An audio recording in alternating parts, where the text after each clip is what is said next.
ആത്മാവ് എവിടെയാണ്? അത് എങ്ങനെ ഇരിക്കും? അതിന് രൂപമില്ല, പക്ഷേ അതിന് അസ്തിത്വമുണ്ട്. അത് ലോകം സൃഷ്ടിച്ച ദൈവത്തിൽ നിന്ന് വരുന്നു. ശരീരം മരിക്കുമ്പോൾ ദൈവത്തിങ്കലേക്ക് മടങ്ങിപ്പോകുന്നു.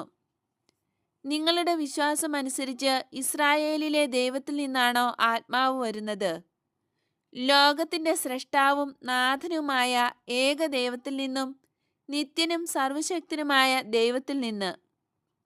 എന്നെപ്പോലുള്ള ഒരു പാവപ്പെട്ട പട്ടാളക്കാരനും ആത്മാവുണ്ട്, അത് ദൈവത്തിന്റെ അടുത്തേക്ക് മടങ്ങിപ്പോകും എന്നാണോ പറയുന്നത്? അതെ, പാവപ്പെട്ട പട്ടാളക്കാരനും അയാളുടെ ആത്മാവിനും ദൈവം ഒരു സ്നേഹിതനാണ്. ആ ആത്മാവ് തെറ്റ് ചെയ്യാതിരുന്നാൽ മതി, നല്ലത് ചെയ്താൽ മതി. തെറ്റ് ചെയ്താൽ ദൈവം ചങ്ങാതിയല്ല, ശിക്ഷിക്കുന്നവനാകും. ഗുരോ, ഇടയന്മാരും യൂദാസും എത്തിക്കഴിഞ്ഞു.